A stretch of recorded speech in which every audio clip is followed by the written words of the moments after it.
Okay, good morning everyone. और आज हम एग्रीकल्चर पढ़ेंगे। तो अब तक हम लोग तुम्हारे वीडियो एग्रीकल्चर केमिस्ट्री के जा रहे थे।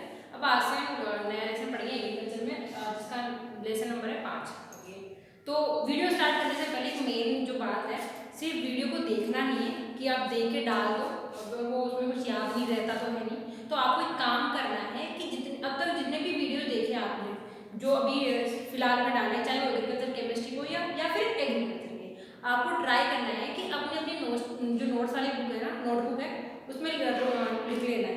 अगर आपको कोई चीज़ समझ नहीं आती तो आप एक काम करना, जो अपने कमेंट बॉक्स है उसमें वो आपकी प्रॉब्लम लिख देना। अगली बार हम जब भी वीडियो बनाएंगे या वीडियो पे बात करेंगे तो सबसे पहले हम आपके कमेंट के बारे में बात कर लेंगे, आपको जो प्रॉब्लम होगी हम उसके बारे में डिस्कस कर लेंगे, देन हम आगे मूव करेंगे। तो ट्राई करना कि है ना, जो भी तुम यहाँ पढ़ो उसको नोट कर लो, ठीक है? क्योंकि क्या होगा ना, जब आप एग्जाम जैसे ये चीज़ें खत्म होगी और जैसे आप लोग डेली स्कूल आओगे तो उस टाइम क्या होगा, अगर आपको प्रॉब्लम होगी या फिर टाइम बचेगा हमारे पास तो हम ना चीज़ें रिवाइज कर लेंगे।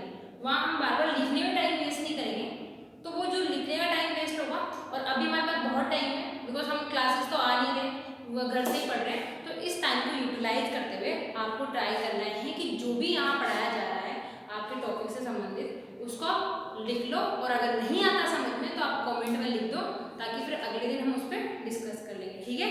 तो आई होप आप ये काम कर लोगे।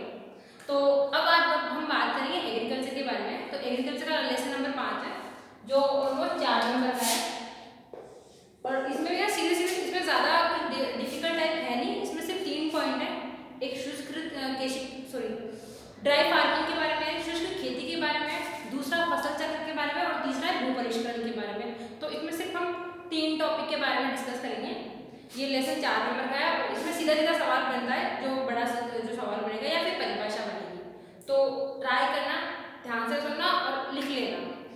अब हम बात करें इस लेसन की, तो इसमें हम 3 चीज़ों के बारे में, पूरे लेसन में 3 चीज़ों के बारे में डिस्कस करेंगे। पहला हम बात करेंगे शुष्क खेती के बारे में, या जिसे शुष्क कृषि के बारे में। दूसरा हम इसमें डिस्कस करेंगे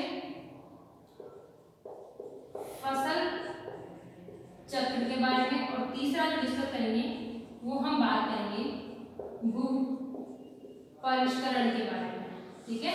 तो हम इस लेसन में टोटल 3 चीजों के बारे में डिस्कस करेंगे। आज हम ये डिस्कस करेंगे भू परिष्करण के बारे में। तो भू परिष्करण की बात करें तो भू परिष्करण का मतलब क्या होता है, आप लोग सब जानते हो कि जब हम कोई भी फसलों की बुआई करते हैं तो बुआई से पहले हम क्या करते हैं, खेत में हकाई जुताई करते हैं, फिर बुआई फसल बोते हैं, बोने के बाद भी क्या करते हैं, अगर खरपतवार उग रहे हैं तो निराई गुड़ाई करते हैं, या कोई अगर कंदीय फसल है तो उस पर क्या होते हैं, मिट्टी की चढ़ाई करते हैं, खाद उर्वरक मिला रहे हैं, पानी पिला रहे हैं। तो ये जो सारी भौतिक क्रियाएं की जाती है वो किसमें आती है, भू परिष्करण के अंतर्गत आती है। अब भू परिष्करण की बात करें तो भू परिष्करण के जो जनक है वो डॉक्टर जेथरो टुल को माना गया है। यानी डॉक्टर जेथरो टुल जो होते हैं वो क्या है, भू परिष्करण के जनक माने जाते हैं। ये क्या है, भू परिष्करण के साथ साथ खरपतवार और विज्ञान के भी जनक माने जाते हैं। तो जेथरो टुल ने क्या एक परिभाषा दी, उस परिभाषा के अनुसार क्या कहा कि फसल की वृद्धि के लिए मृदा में जो भी भौतिक क्रियाएं की जाती है, यानी अगर हम भू परिष्करण की परिभाषा की बात करें तो परिभाषा में क्या लिखेंगे कि फसल की वृद्धि के लिए मृदा में जो भी भौतिक क्रियाएं की जाती है, जो क्या करती है, मृदा को एक अनुकूल परिस्थिति उपलब्ध करवाती है फसल उत्पादन के लिए, क्या कहलाते हैं, भू परिष्करण कहलाते हैं। एक बार और सुन लो, भू परिष्करण की परिभाषा में क्या लिखेंगे कि फसल की वृद्धि के लिए मृदा में जो भी भौतिक क्रियाएं की जाती है, भौतिक क्रियाएं इन द सेंस चाहे वो निराई गुड़ाई हो, हकाई जुताई हो, खरपतवार नियंत्रण हो, या मिट्टी चढ़ाना हो, या फिर क्या बोलते हैं अपने मेड़े बनाना हो, तो जो भी भौतिक क्रियाएं की जाएगी और ये भौतिक क्रियाएं क्या करेगी, उस फसल की वृद्धि के लिए अनुकूल परिस्थितियां उपलब्ध करवाएगी, क्या कहलाता है, भू परिष्करण कहलाता है। अब भू परिष्करण का समझ में आ गया। अब बात करते हैं कि भू परिष्करण किया क्यों जाता है। तो नेक्स्ट टॉपिक है उद्देश्य, यानी भू परिष्करण के उद्देश्य। तो भू परिष्करण के उद्देश्य की बात करें तो भू परिष्करण का पहला जो मेन रीजन था भू परिष्करण करने का वो है खरपतवार नियंत्रण।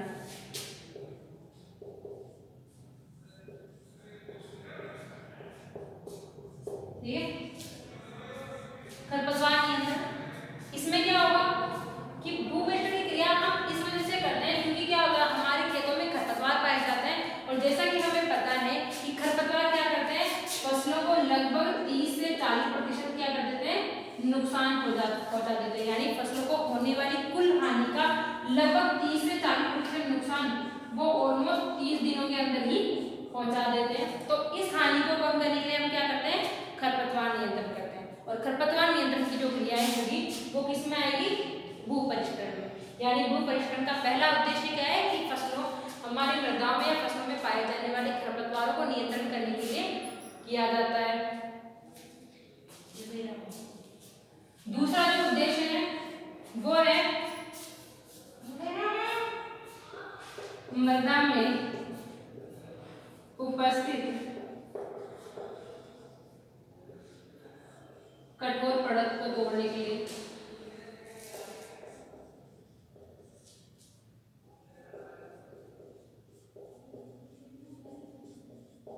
अच्छा, भू परिष्करण का दूसरा उद्देश्य क्या है कि मृदा में क्या होता है, कठोर परत का निर्माण हो जाता है, जिसे हम क्या कहते हैं, टेक्निकल भाषा में सब सोइल कहते हैं। जिसे टेक्निकल भाषा में क्या कहा जाता है, सब सोइल कहा जाता है।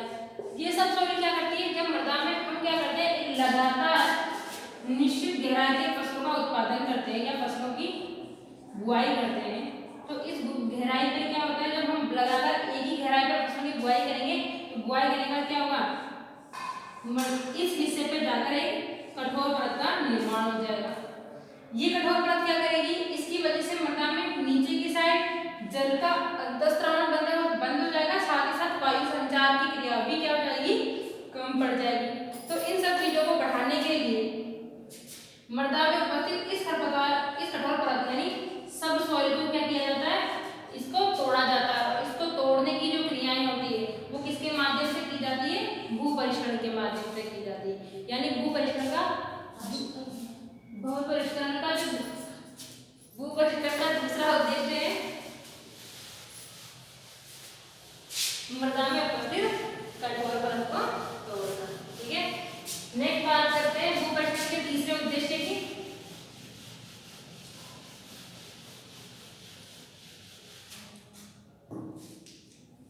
तो वो है खड़ी फसल में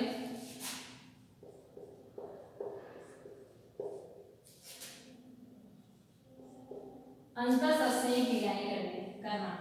अंतःसस्यीय क्रियाएं करना। तो पहला उद्देश्य था खरपतवार, भू परिष्करण का पहला उद्देश्य क्या है, खरपतवारों का नियंत्रण करना।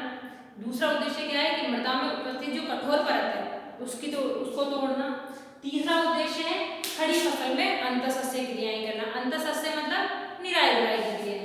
यानी क्या होता है, जब हम फसलों की बुआई कर देते हैं तो बुआई करने के बाद क्या होता है, खाद और उर्वरक साथ ही जल के उपयोग से विभिन्न प्रकार के अवांछित पौधे उग जाते हैं। अवांछित पौधे यानी ऐसे पौधे जिनकी हमें जरूरत नहीं है, तो वो पौधे क्या करते हैं, फसलों को नुकसान पहुंचा देते हैं। तो उनको हटाने के लिए क्या किया जाता है, भू परिष्करण की क्रियाएं की जाती है। तो तीसरा उद्देश्य क्या है, फसलों में अंतःसस्यीय क्रियाएं करने का जो उद्देश्य है वो भी क्या किसमें आता है, भू परिष्करण में आता है।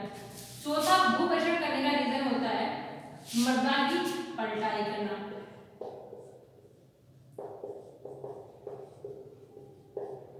अच्छा, चौथा जो मेन काम है भू परिष्करण का वो है मृदा को पलटना। मृदा को पलटना कैसे कि ये आपकी मृदा सतह है और हम इस पर क्या करते हैं, फसलों की बुआई कर देते हैं। जब फसलों की बुआई की जाती है तो जो पौधों की जड़ें होती है वो एक निश्चित गहराई तक ही क्या करती है, पौधों में मृदा में उपस्थित पोषक तत्वों का उपयोग करती है। यानी अगर हमने किसी स्थान में फसलों की बुआई की तो उसकी जो जड़ें हैं वो क्या करेगी, पादपों की जड़ें एक निश्चित गहराई तक ही क्या करेगी, फसलों मृदा में उपस्थित पोषक तत्वों को ग्रहण करेगी। बाकी जो पोषक इस हिस्से में उपस्थित पोषक तत्व क्या होंगे, एज इट इज बचे रह जाएंगे। अब इसको उपयोग करने के लिए आपको क्या करते हैं, हम लोग क्या करते हैं, मृदा में जुताई करते हैं। और जुताई करने से क्या होगा, ये ऊपर वाली मृदाएं नीचे आ जाती है और नीचे वाली मृदाएं ऊपर चली जाती है। यानी चीजें फिर से रिस्टोर हो जाती है। पोषक तत्व जो नीचे वाले पोषक तत्व हैं ऊपर चले जाएंगे, ऊपर वाला जो खाली हिस्सा है वो कहाँ आ जाएगा, नीचे आ जाएगा। तो भू परिष्करण का चौथा जो मेन उद्देश्य है वो क्या है, मृदा को पलटना, जिससे कि क्या होगा, जो पादपों को पोषक तत्व है वो समान रूप से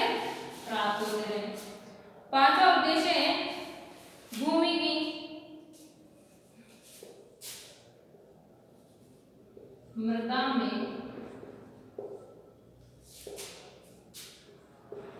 सूर्य के प्रकाश को पहुंचाना।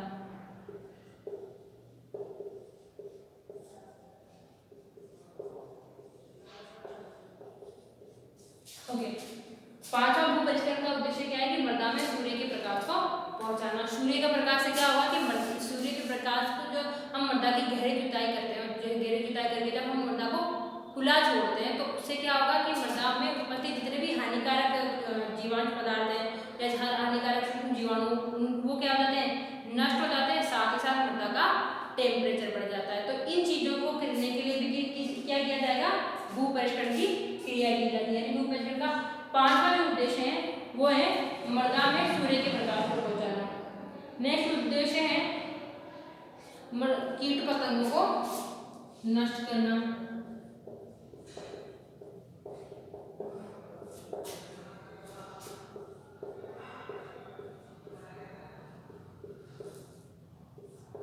ओके, कीट पतंगों को नष्ट करने में कैसे कि अगर माना कि हमारी फसल में इस साल कोई रोग लगता है, जैसे कि एग्जांपल की बात करते हैं, गेहूं में इस साल रस्ट रोग लग गया। रस्ट रोग कवक के माध्यम से लगता है। तो जब तक ये फसल रहती है तब तक तो कवक क्या करेंगे, इस फसल को नुकसान पहुंचाएंगे। और जैसे फिर क्या करेंगे, जैसे ही गेहूं अफेक्टेड होता है ये क्या करेंगे, स्पोर बनाएंगे और ये स्पोर कहाँ, मृदा में जाकर गिर जाएंगे और मृदा में शुष्क अवस्था में उपस्थित रहेंगे जब तक कि दोबारा से हम फसल की बुआई नहीं करेंगे। और जैसे हमने दूसरे सीजन में गेहूं की बुआई की, ये जो स्पोर होते हैं ये वापस क्या करेंगे, जीवित होंगे और उसके बाद क्या करेंगे, इस फसल को वापस से अफेक्ट कर देंगे। तो अगर हम मृदा में भू परिष्करण की क्रियाएं करते हैं तो भू परिष्करण क्रिया करने से क्या होगा, जैसे आपने फसल काटी, फसल काटने के बाद आपने गहरी जुताई की और उसको क्या किया, ऐसे सूर्य के संपर्क में सीधे छोड़ दिया, यानी गहरी जुताई करके उसको धूप में खुला छोड़ दिया, जिससे ये जो कवक होंगे या ऐसे कोई कुछ भी हानिकारक जो कीटाणु होंगे वो सब क्या करेंगे, सूर्य के संपर्क में आने के कारण नष्ट हो जाएंगे और फसलों मृदा से कीट एवं रोग, मृदा के माध्यम से फैलने वाले विभिन्न प्रकार के कीट एवं रोग भी नष्ट हो जाएंगे। तो भू परिष्करण का नेक्स्ट उद्देश्य क्या है, कीट एवं पतंगों को नष्ट करना। उसके बाद नेक्स्ट उद्देश्य है वानस्पतिक जीवांश पदार्थों को मिलाना।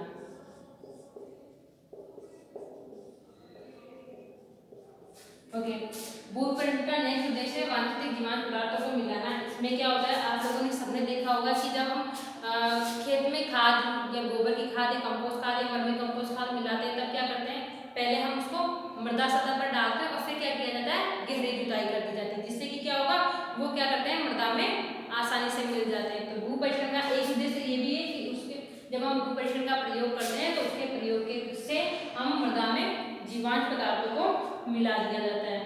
नेक्स्ट है मृदा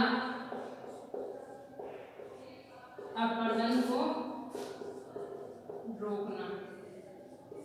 ओके, इसमें क्या होगा, भू परिष्करण के इस उद्देश्य में जब हम मृदा में भू परिष्करण की क्रियाएं लगातार करते रहते हैं जिससे मृदा की क्या होगी, भौतिक संरचनाएं सुधरती है और ये भौतिक संरचनाओं के कारण मृदा के जो कण होंगे वो आसानी से टूटकर नहीं जाएंगे, जिससे मृदा में होने वाली भू अपरदन की क्रियाएं भी क्या हो जाएगी, कम हो जाती है। तो ये कुछ भू परिष्करण के उद्देश्य हैं। पहले समझ में आया कि भू परिष्करण क्या होता है और दूसरी बात की हम लोगों ने भू परिष्करण के उद्देश्य की। तो उद्देश्य में हमने 8 उद्देश्य के बारे में बात की। पहला उद्देश्य था खरपतवारों को नष्ट करना, दूसरा उद्देश्य था कड़ी परत का जो मृदा में बनने वाली जो कठोर परत है उसको तोड़ना, तीसरा उद्देश्य है कि मृदा को क्या किया जाता है, पलटा जाता है। उसके बाद नेक्स्ट उद्देश्य था कि खड़ी फसल में अंतःसस्यीय की क्रियाएं यानी जो निराई गुड़ाई की क्रियाएं की जाती है वो भी किसके माध्यम से की जाती है, भू परिष्करण के माध्यम से, यानी भू परिष्करण की क्रिया के अंतर्गत ही आती है। तो भू परिष्करण का एक उद्देश्य क्या होता है, खड़ी फसलों में अंतःसस्यीय की क्रियाएं करना। उसके बाद नेक्स्ट उद्देश्य है कि मृदा के हर पार्टिकल तक यानी मृदा की गहराई तक क्या करना है, सूर्य के प्रकाश को पहुंचाया जाता है। और ये किसके माध्यम से किया जाता है, ये सब चीजें क्रियाएं की जाती है भू परिष्करण की क्रियाओं के द्वारा। नेक्स्ट होता है इसका उद्देश्य कीट पतंगों को नष्ट करना। उसके बाद नेक्स्ट उद्देश्य था वानस्पतिक या जीवांश पदार्थों को मृदा में मिलाना और उसके बाद में बात करेंगे हम मृदा अपरदन को रोकना। ठीक है, तो ये होते हैं भू परिष्करण के उद्देश्य। नेक्स्ट हम बात करेंगे भू परिष्करण के प्रकार, यानी भू परिष्करण यानी टिलेज कितने प्रकार के होते हैं। तो नेक्स्ट टॉपिक है टाइप ऑफ टिलेज या मृदा भू परिष्करण के प्रकार।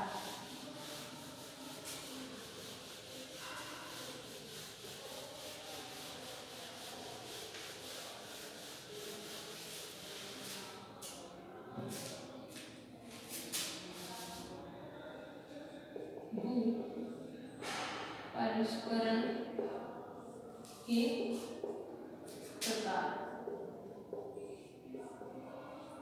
अगर प्रकार की बात करते हैं तो भू परिष्करण यानी टिलेज को दो भागों में बांटा गया है। पहले होते हैं प्राथमिक भू परिष्करण,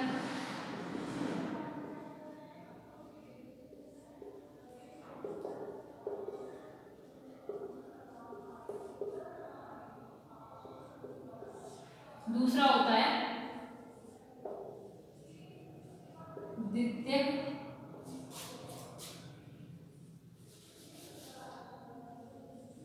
भू परिष्करण। प्राथमिक भू परिष्करण को दो भागों में बांटा गया। पहले होते हैं प्राथमिक भू परिष्करण और दूसरा होता है द्वितीयक भू परिष्करण। अगर प्राथमिक भू परिष्करण की बात करें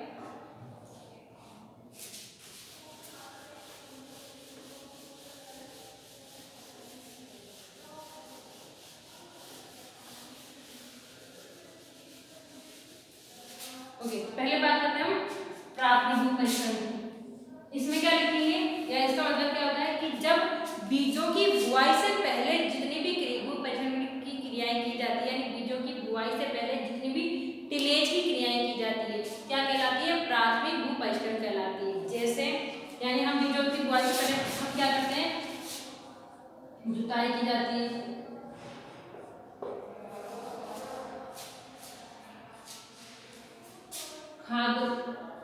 खाद मिलाया जाता है,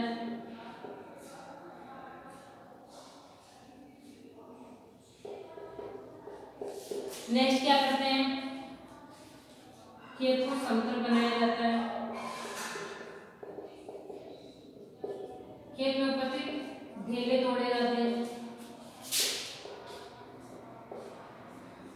आदि क्रियाएं जो की जाती है, यानी बीजों की बुआई से पहले जितनी भी भू परिष्करण की क्रियाएं की जाएगी क्या कहलाती है, प्राथमिक भू परिष्करण कहलाती है। जैसे कि जुताई करना, हकाई करना, खेत को समतल बनाना, खाद मिलाना या ढेले तोड़ना आदि क्रियाएं क्या कहलाती है, सब किसके अंतर्गत आएगी, प्राथमिक भू परिष्करण के अंतर्गत आएगी। नेक्स्ट होता है द्वितीय भू परिष्करण। द्वितीय भू परिष्करण मतलब बीजों की बुआई से लेकर फसल कटाई के तक जो भी क्रियाएं की जाएगी, जो भी भौतिक क्रियाएं की जाएगी क्या कहलाएगी, द्वितीयक भू परिष्करण कहलाएगी। बीजों की बुआई से फसलों की कटाई के बीच में जितनी भी भौतिक क्रियाएं की जाएगी क्या कहलाती है, द्वितीयक भू परिष्करण कहलाती है। जैसे अगर हम एग्जाम्पल की बात करें तो निराई गुड़ाई करना,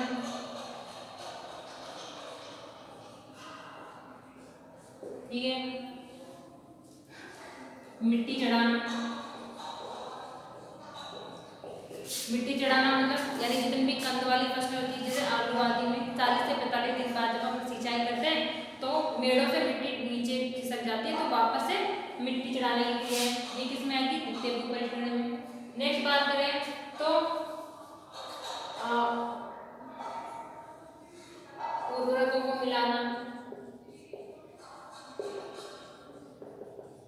यानी खड़ी फसल में जब नाइट्रोजन धारी यूरिया का छिड़काव करते हैं वो क्या होता है, द्वितीय भू परिष्करण के अंतर्गत आता है। नेक्स्ट बात करें तो पपड़ी को तोड़ना,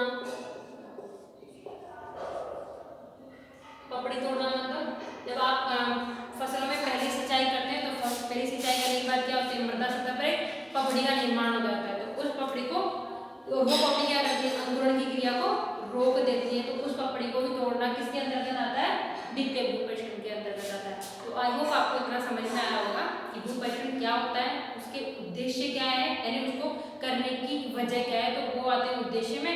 देन अपन ने बात की थी कि भू परिष्करण कितने प्रकार के होते हैं, तो भू परिष्करण को हमने 2 भागों में बांटा। पहला होता है प्राथमिक भू परिष्करण, यानी ऐसे भू परिष्करण जो क्या होंगे, बीज बुआई से पहले किए जाएंगे, क्या कहलाएंगे, प्राथमिक भू परिष्करण। और नेक्स्ट था द्वितीय भू परिष्करण, यानी ऐसे भू परिष्करण की क्रियाएं जो बीज बुआई से फसलों की कटाई के बीच में की जाएगी, क्या कहलाएगी, द्वितीय भू परिष्करण कहलाएगी। तो ठीक है, यहाँ तक ये लेसन नंबर 5 के बारे में बात की। अब आपको इसमें जो भी समझ में